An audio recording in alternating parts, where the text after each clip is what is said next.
parti.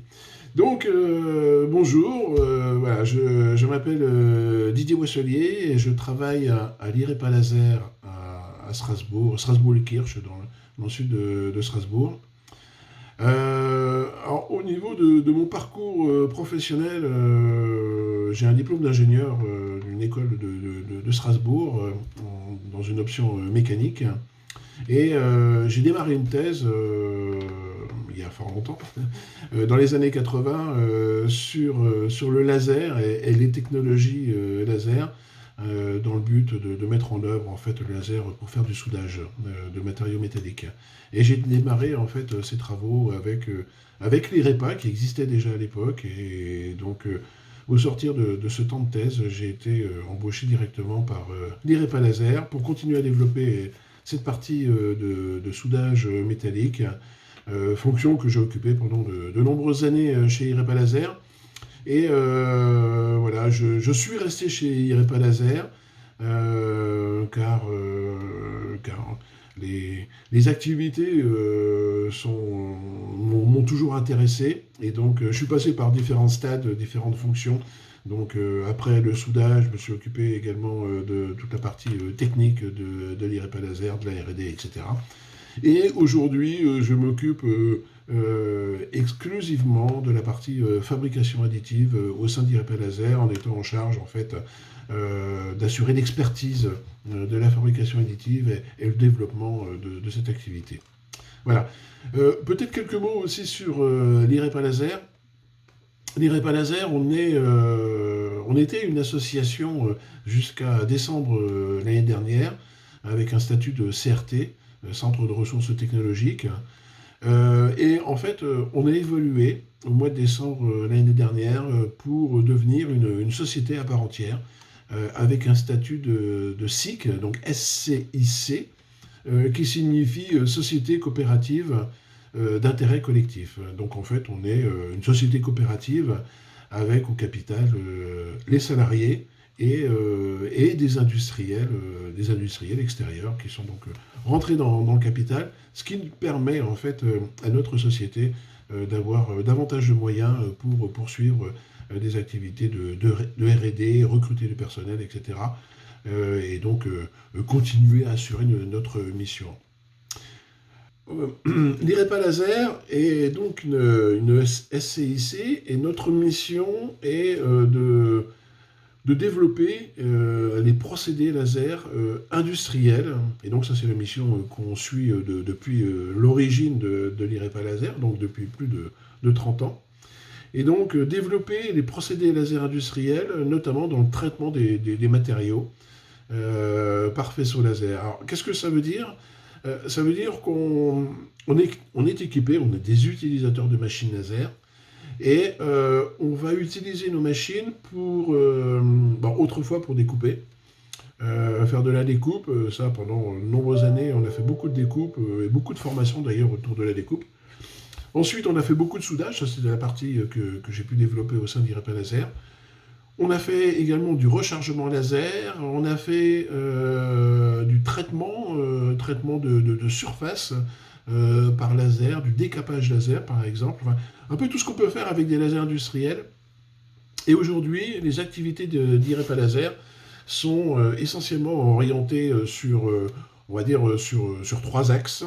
Le premier, c'est le soudage de matériaux métalliques ou plastiques. Le deuxième axe va être tout ce qui est lié en fait à la micro, donc le micro-usinage notamment de surface, la texturation de surface à l'aide de lasers très particuliers.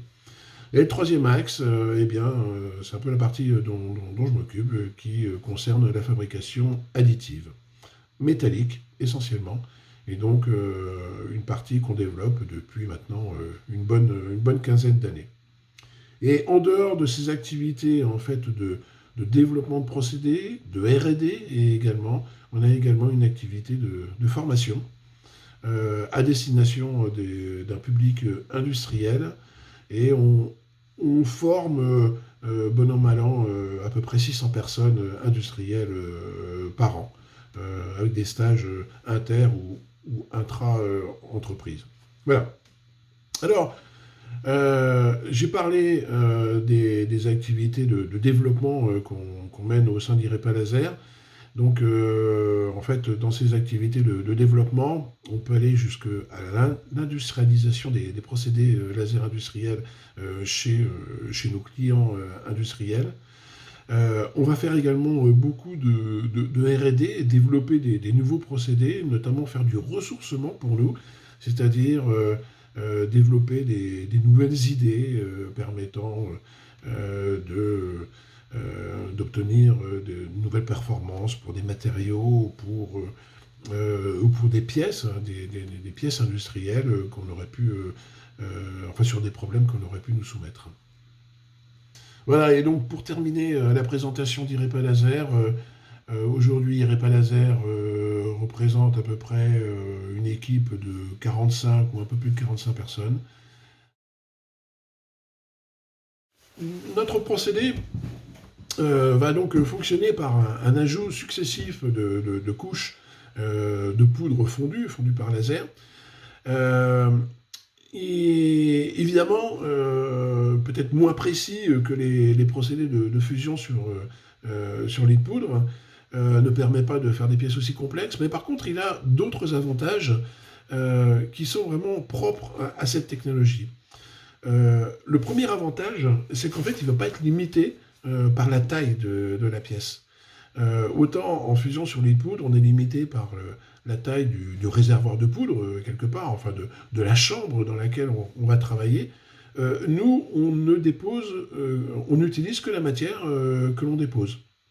Donc, ça veut dire que si je veux faire une très grande pièce, une pièce de plusieurs mètres de long, eh bien, il suffit que j'ai une plaque ou une pièce de départ qui fasse cette dimension-là, et je vais déposer de la matière sur toute la longueur de la plaque.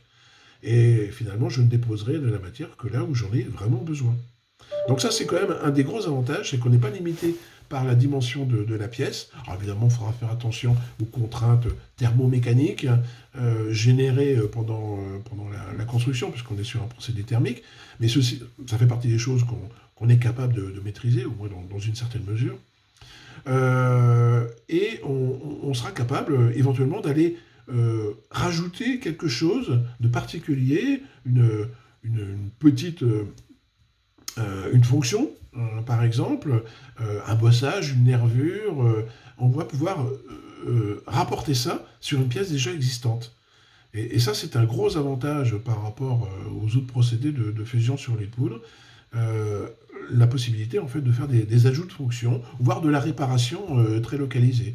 Donc imaginez une grosse pièce de turbine par exemple, eh bien on est capable de venir soit réparer une des pales, soit venir déposer un peu de matière à un endroit, renforcer une pièce qui aurait été mal conçue par exemple, rajouter un bossage sur une pièce de fonderie par exemple, rajouter une nervure sur une pièce de fonderie. C'est des choses qu'on va pouvoir faire assez facilement avec notre procédé.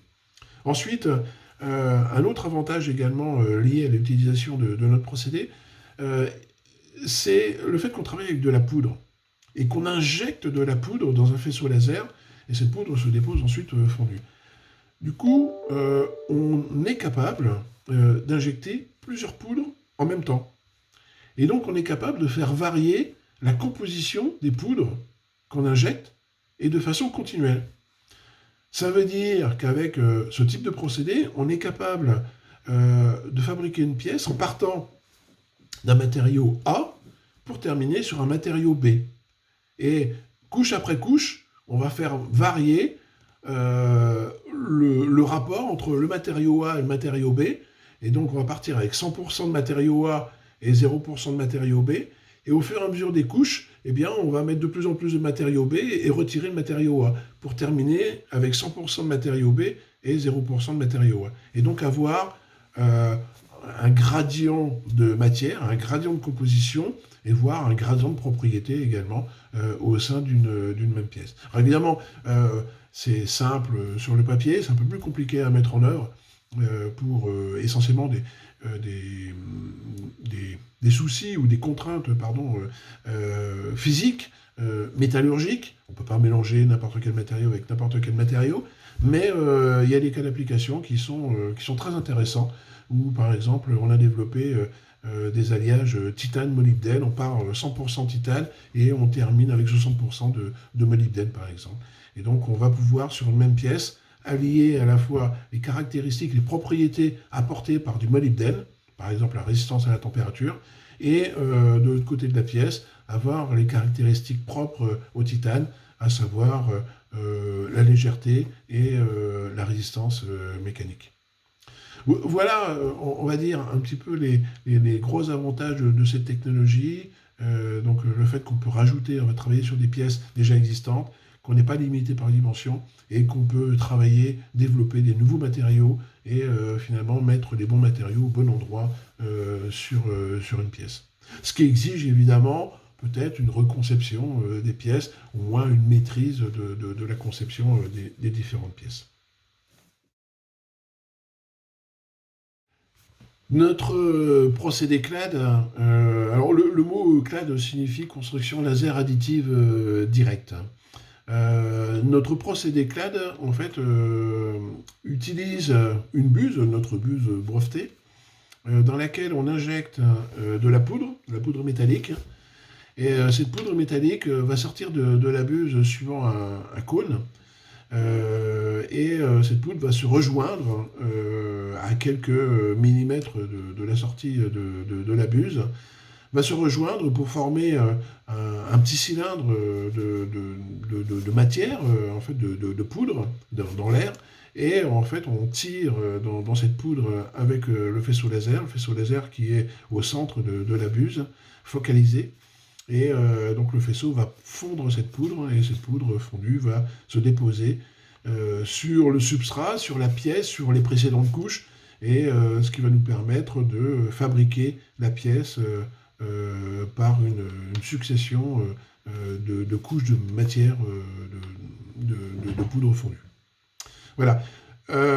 Évidemment, on a un logiciel qui nous permet de découper la pièce en tranches, un peu comme on va trouver sur les machines de fabrication additive ou d'impression 3D, même grand public, hein, comme le logiciel Cura, qui est bien connu dans le monde du dépôt de plastique, hein, machine FDM. Donc nous aussi, on a un logiciel qui va nous permettre de découper la pièce en tranches et d'appliquer sur chacune des tranches des paramètres, donc à la fois la trajectoire, donc les paramètres de la trajectoire, donc les coordonnées, mais également la puissance du laser, et éventuellement, pourquoi pas aussi des paramètres au niveau de la poudre, etc. Et donc, par une superposition des couches, mais aussi par une juxtaposition des cordons les uns à côté des autres, on va être capable de fabriquer la pièce aux dimensions voulues, évidemment avec une certaine précision qui va dépendre de la largeur du cordon et de la stabilité du cordon de la matière déposée. Mais on arrive à avoir des choses quand même assez précises de l'ordre du dixième ou de quelques dixièmes de millimètre suivant la buse qu'on va utiliser. Une chose importante quand même à dire à ce niveau-là, c'est qu'avec notre procédé, on n'aura pas la possibilité de faire des choses aussi complexes qu'avec d'autres procédés. Alors, si je parle évidemment, je ne parle que du métal. Si je compare à des procédés comme la fusion sur lit de poudre, donc le terme normalisé c'est PBF, hein, pour Powder Bed Fusion. La fusion sur lit de poudre, comme la pièce est noyée dans un bain de poudre, la poudre qui n'a pas été fondue permet de supporter dans une certaine mesure les différentes couches, voire les parties en contre-dépouille qu'on peut trouver à l'intérieur de la pièce. Ou alors, on peut utiliser des supports. Avec notre procédé, malheureusement, on n'a pas ça. Il faut toujours qu'il y ait quelque chose en dessous pour récupérer la matière qu'on dépose. Donc, ce substrat peut être à la fois la pièce de départ, mais ça peut être aussi les précédentes couches. Mais comme on travaille toujours avec un faisceau qui est vertical, eh bien, si on veut faire une forme avec une contre-dépouille, par exemple, eh bien, en fait, il va falloir orienter la pièce au fur et à mesure de la construction. Et on ne pourra pas faire de volume fermé parce qu'on n'arrivera pas en fait à fermer, on ne pourra pas faire une voûte, si vous voulez, comme on n'utilise pas de support. Donc ça suppose qu'on utilise des machines 5 axes, de façon à pouvoir bouger la pièce et orienter la pièce toujours sous le dépôt de matière fondue. Ce qui suppose aussi d'avoir un logiciel quand même spécialisé et un peu plus compliqué quand même que les logiciels qu'on peut rencontrer habituellement qui ne font que du 2D ou du 2D et demi. Le 5 axes est un petit peu plus difficile à mettre en œuvre, mais il y a des logiciels sur le marché qui permettent de le faire et même très bien. Alors au niveau des applications, notre procédé permet, un petit peu dans la continuité de ce que j'ai dit auparavant sur les avantages de la technologie, notre procédé va permettre, premièrement, de faire de la réparation. Réparation de pièces sophistiquées. Et je dirais que c'est une des premières applications sur laquelle on a travaillé pour un réparateur de moteur d'avion français qui s'appelle Chromalloy, enfin qui s'appelait parce qu'ils ont changé de nom depuis. Et on a travaillé sur des moteurs Pratt & Whitney où on a réparé des pièces tournantes à l'intérieur de ce moteur, des pièces qui tournent à plus de 30 000 tours minute, des pièces d'étanchéité et des pièces qui étaient en fait mises au rebut auparavant. Et donc, on a apporté une nouvelle vie en fait à ces pièces. On a rechargé des lèvres. En fait, alors, j'aime pas trop utiliser le terme de recharger parce que là, on n'est pas vraiment sur du rechargement. Rechargement, bien souvent, il y a une notion de surface. Alors que là, on était vraiment sur de la reconstruction. On a reconstruit des lèvres qui ont été réusinées au nominal, au diamètre nominal par la suite. Et ensuite, ces pièces repartaient en service comme des pièces neuves. Et Pratt & Whitney avait qualifié le procédé et autorisait 5 réparations sur ces pièces. Et donc on a développé ce procédé de réparation sur différentes pièces, dont une très grosse pièce qui était la dernière pièce sur laquelle on a travaillé. Et suite à tous ces développements et à la fabrication, à de la pré-série d'ailleurs, au niveau de la réparation de ces pièces, la société Chromalloy, à l'époque, donc, a investi dans 2 machines BIM pour produire et réparer ces pièces en interne. Voilà. Et continue d'ailleurs de réparer ces pièces en interne. Donc voilà, une belle application, une belle histoire à succès quelque part, qui a permis aussi de nous conforter dans les développements que l'on avait fait et que l'on continue à faire. Deuxième type d'application, alors pour l'instant, je dirais il y a très peu d'applications, enfin très peu d'utilisation industrielle, mais il y a un gros potentiel, c'est tout ce qui est ajout de fonction sur des pièces déjà existantes. Troisième type d'application, c'est la réalisation d'ébauches. Donc là, l'idée, c'est de fabriquer des ébauches de pièces. Alors c'est surtout, on va dire, domaine aéronautique et spatial. Alors pourquoi domaine aéronautique et spatial? C'est surtout dû aux matériaux utilisés. Ces domaines utilisent beaucoup de matériaux, on va dire, à forte valeur ajoutée. Enfin, les pièces sont à forte valeur ajoutée, mais les matériaux sont des matériaux qui sont en général relativement coûteux. Donc on est sur des matériaux de type alliage de titane, mais également base nickel. Et aujourd'hui, beaucoup de pièces sont soit usinées dans la masse, soit forgées et ensuite usinées. Ce qui signifie pour une bonne partie de ces pièces des délais de livraison qui sont très très longs. Parce que il faut soit approvisionner un gros bloc dans lequel on va tailler, soit réaliser des matrices de forge, avant de pouvoir sortir la première pièce. Gros intérêt de notre technologie, là, ça va être de pouvoir sortir des ébauches de grande taille, en plus de ça, dans les matériaux de type alliage de titane ou base nickel. Et ces ébauches ensuite seront usinées. Mais on est déjà proche des cotes réelles. Donc on va limiter la quantité de copeaux. Et surtout, on va réduire les délais de livraison. La grosse pièce, le gros cylindre de 71 kg qu'on a fait, nous a demandé 150 heures chez nous. Donc voilà, on va dire qu'en 2 semaines, on sort quelque chose comme ça. Alors que dans le domaine aéronautique et spatial, on entend parler de délais de plusieurs mois, voire de plus d'une année, pour avoir les premières pièces forgées, par exemple. Donc, on peut réduire, et surtout sur des petites quantités, on va pouvoir réduire d'une belle manière les délais de livraison. Voilà, je dirais ça. Donc, la partie ébauche, c'est vraiment une partie qui est très très intéressante, qui est actuellement en développement, parce qu'évidemment, derrière, il faut qualifier le matériau, qualifier le procédé, etc., etc., enfin, qualifier la pièce aussi.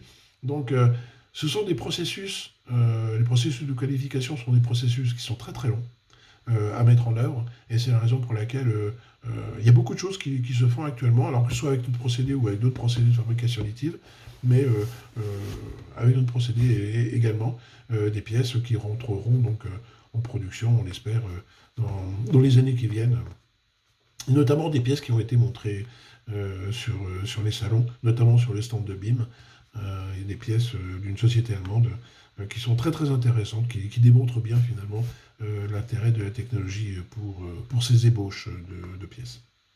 Voilà, et puis quatrième type d'application, ça va être les nouveaux matériaux. Donc ce que j'expliquais tout à l'heure sur les gradients de matière, les gradients de propriété. Alors le terme consacré en anglais c'est FGM pour Functionally Graded Materials. Et là il y a beaucoup de comment dire, un gros potentiel d'application sur ces nouveaux matériaux. Le seul, je ne veux pas dire souci, on va dire la seule limitation aujourd'hui, c'est le fait qu'il n'y a pas beaucoup de pièces qui sont conçues en utilisant ces nouveaux matériaux. Donc en fait, je crois qu'il y a déjà un besoin d'éducation des bureaux d'études pour leur montrer finalement l'intérêt à la fois des nouvelles technologies, mais aussi toutes les nouvelles possibilités, les nouvelles opportunités que ces procédés vont nous apporter, de façon à ce que les bureaux d'études puissent en tenir compte dans la conception des futures pièces qui seront utilisées soit dans des avions, soit dans des navires ou dans des éoliennes. Je sais pas. Voilà.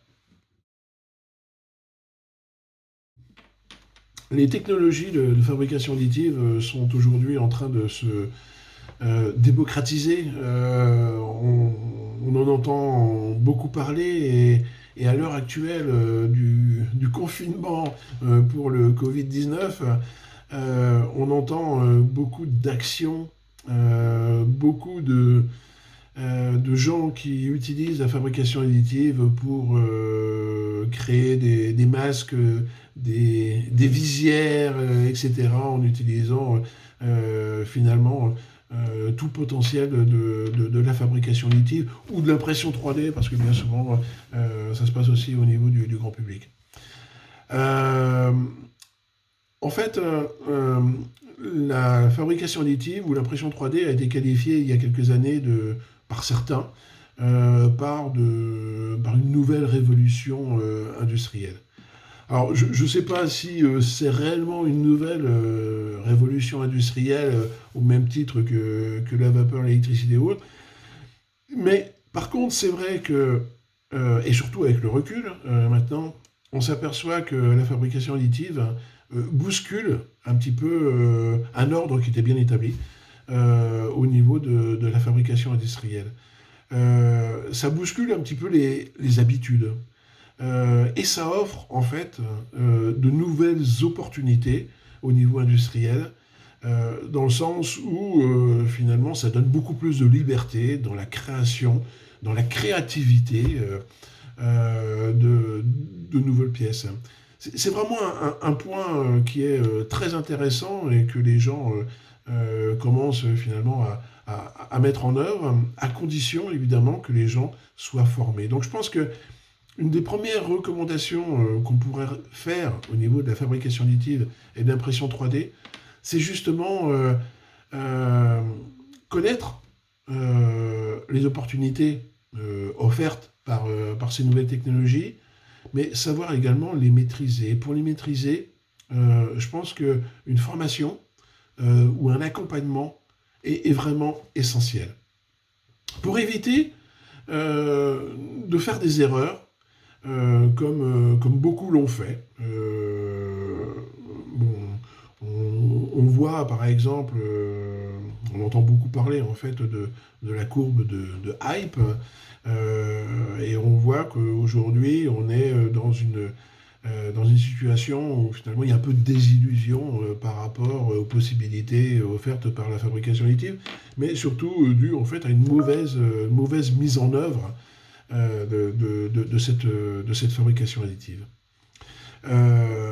Il faut être formé, ou alors accompagné par des experts, c'est d'ailleurs un peu notre rôle à l'IREPA Laser, soit de former, soit d'accompagner des industriels dans l'acquisition ou dans l'utilisation de ces nouvelles technologies.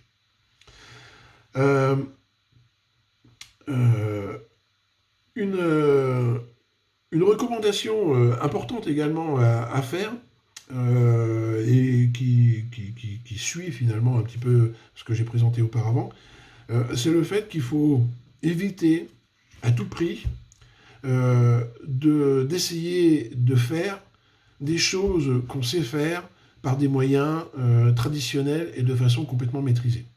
Voilà. On a vu beaucoup de clients industriels venir nous voir et nous dire vous pourriez nous fabriquer tel ou tel type de pièces. Et donc, on a étudié de temps en temps la faisabilité de la réalisation de la pièce. Et puis finalement, on a donné notre résultat et le client industriel est parti en courant en disant oh, mais vous êtes 10 fois plus cher que le procédé qu'on utilise actuellement, alors que ce soit la mécano-soudure ou l'usinage ou autre. Et ça, je crois que c'est un peu une erreur qu'on a pu faire et qu'on fait moins maintenant, heureusement, dans le sens où euh, euh, il vaut mieux avoir une approche dans tout nouveau cas, quand on va regarder la faisabilité de fabrication d'une pièce, il vaut mieux avoir une approche globale, prenant en compte tout le cycle de fabrication de la pièce, plutôt que la pièce en elle-même, de façon à pouvoir identifier des opportunités supplémentaires. La fabrication de la pièce, c'est une chose. Maintenant, tout ce qui tourne autour de la pièce en est une autre. Et peut-être qu'il y a possibilité de rajouter des fonctions, d'optimiser le design de la pièce, de l'alléger, de réduire la quantité de matière, la quantité d'énergie aussi utilisée pour fabriquer la pièce, réduire les délais de livraison en intégrant d'autres parties, faciliter la logistique, réduire également les coûts fixes, etc. Enfin, il y a plein de choses finalement à prendre en compte et pas juste se focaliser sur la fabrication d'une partie d'un outillage, d'un assemblage, etc. Et ça, c'est vraiment quelque chose de très important et c'est la raison pour laquelle aujourd'hui, et tant que finalement toutes ces technologies ne seront pas complètement comment dire, maîtrisées par tout le monde, tant que les gens n'auront pas été complètement éduqués, je pense qu'effectivement, il y a un gros besoin à la fois d'éducation, d'accompagnement et d'accompagnement par des experts et par des sachants, de façon à pouvoir tirer parti de tous les avantages que peut procurer la fabrication additive ou l'impression 3D quand elle est bien utilisée et bien mise en œuvre.